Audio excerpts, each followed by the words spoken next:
Hey, it's Eric with Casual Car Talk. Today we're going to do the shifter base bushings on the Focus RS. It's something I've been wanting to do for a little while. It was like 30 bucks for the Boomba bushings. Definitely looks a lot more daunting than it is. And if you have the right tools, it's not a bad job. But it's something I wanted to get done, and I wanted to take the little short throw bracket out, the one that does like 30-40% reduction in shift. And it definitely helped. It lengthened up those shifts again, and I actually like it. It feels a lot more crisp and smooth, and the base bushings are absolutely worth doing if you have the time. It looks pretty good, and here's the video and a lot of the things we found that hopefully you can avoid. All right, guys, this looks like a lot to pull out, but it actually wasn't too hard. I'm doing the Boomba shifter base bushings, so if you look down in here, see those shiny 2 bolts right there, 2 more in the back. We're gonna swap out those bushings with the hope to stiffen up the shifter a little bit, maybe get a little better shifting feel, a little more precise shifts. And this is what they look like right here. So there's a top and a bottom side. These are the Boomba ones. I've read in one of the videos, I found an installation video on an ST, but the Boomba should face up and the other part should be on the bottom. And I'll show you that when we get a little more in here. But in a nutshell, I'll start from the back. Here in the back, there are 2 bolts, one on this side right here, one on the other side right here, and you got to take those 2 out. They're 10 mils, and that's what lets you lift this whole assembly up. So when we pull that out, you'll actually be able to lift it from the back. So don't forget those. Sides here, there are, let's see, these little tabs on the outside right here. You pop that out, and there's a little tiny screw that comes out, or a little plastic fastener right there. It pops right out. You can use pliers. I just got these around it, pulled it right out, so that's right behind that little shroud. Now with these, when you're taking them off before you pull the panel off, go from the top to pop them out like this, and they won't break. Once you pop that out, the whole side panel right here, so you can see that's where it sits in right here. So pop that off the top, then pull the little thing out, and then this will slide forward and out. So when it's on the side here, it'll go forward and out, and that way you won't break any of those. So you take those off both sides. Then you take the shifter off, which just unscrews. Super easy. It just unthreads right off the top. Whoop, almost lost that. So this will come right off the top. It just unscrews really easy. Then you take the little spring off right here.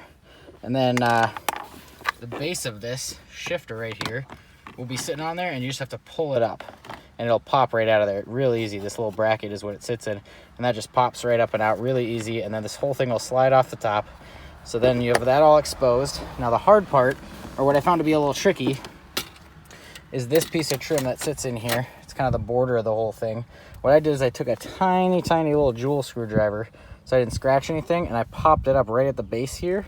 So right at the front, I popped that up, and then I worked my way to the left, just real gentle, popping it out so I don't break anything. And then that made it really easy to pop it out of the right side. Now, after this is another little piece here that probably has to come out, which is right here. So this piece, yeah, I think I got that right. This piece is up in there, and you just got to work it out. It pops right out, so it'll be way up in there. Pop that right out, and then you're good to go. So next, there's 2 bolts in here. One is right here. You can see I'm on it, and the other one is right underneath here. And so when we get this first bolt out, I'm going to work the whole thing up, and then I'm hoping I can pop this whole side panel off right here and get to that second screw that's underneath here.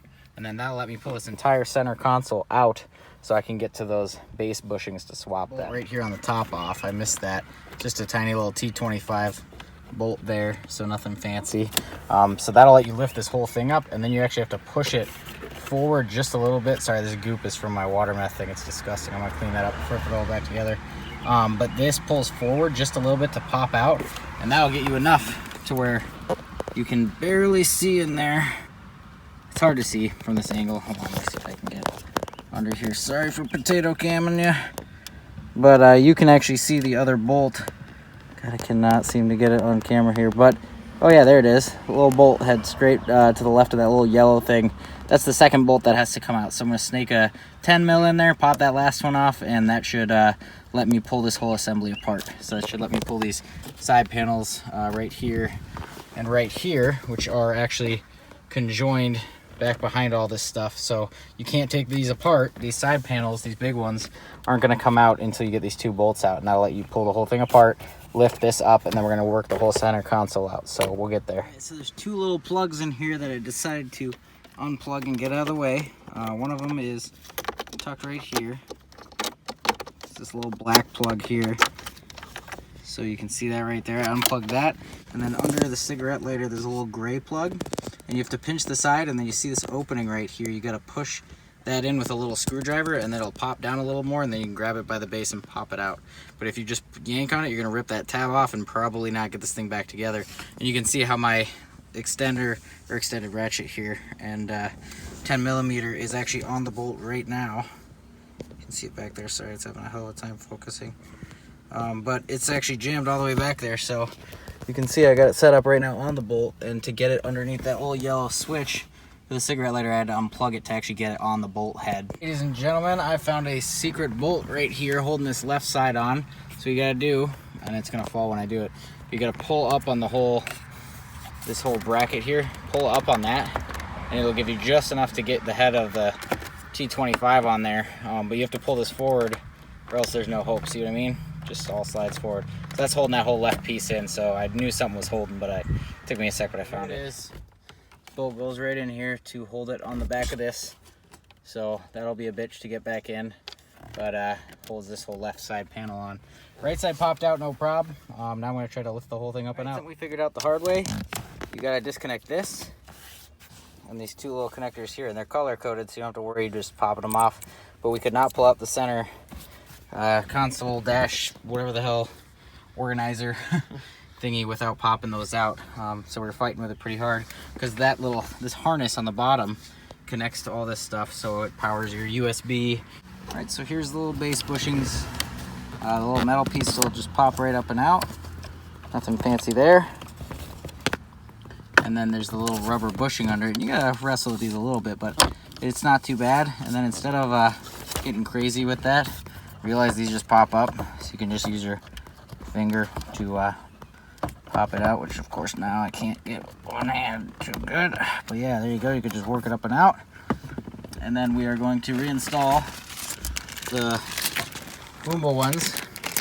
The fatter side goes on the bottom, or the one with the bigger diameter goes on the bottom, and the Boomba one will go on top. So Boomba letters face up, they just go on the bottom, on the top, and the bolt goes back through it. Don't lose these little bolts that come out of the top. So before you put these in, you gotta take these out before you'll be able to do this. And then I'm gonna start with the front two because this is moving around quite a bit. So I'm gonna start with those front two, one right down in there, the other one down in there. I'm gonna do those because they're probably a little harder, and then that'll let me adjust the back around and be a little easier. And I'm not gonna tighten them up right away so that I can actually move them around. So just to get them a couple threads in, and then I'll tighten them all down equally. Here are the spacers installed, Boomba facing up. You just put the one that doesn't say Boomba on the bottom. Make sure that they're actually spacing correctly. So make sure you tighten them all down equally. Don't get one fully tight and then see that it is not at all doing what it's supposed to do. So yeah, they look pretty good. Not disappointed.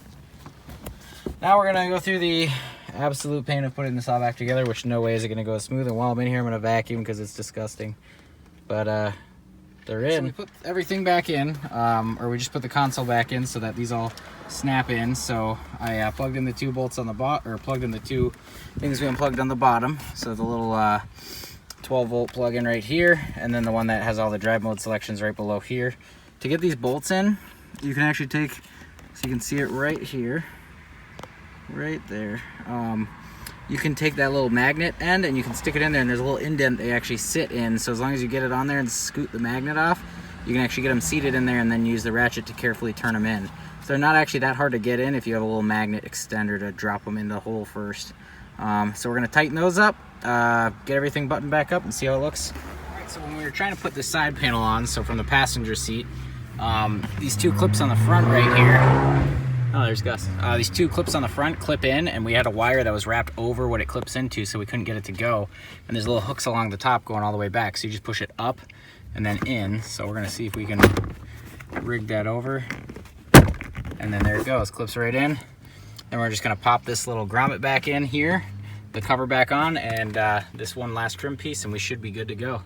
So after doing the install, shifter feels way better. Took it out on the road, Feels amazing. Absolutely worth it. Really good upgrade. If you're not sure and you want to just tighten up that shifter feel on the Focus RS, absolutely do the base bushings, the shifter base bushings, and you'll get a lot out of it. So if this helped, hit me up with a subscribe and check out our other videos, and hopefully we're going to branch out from the Focus RS here pretty soon.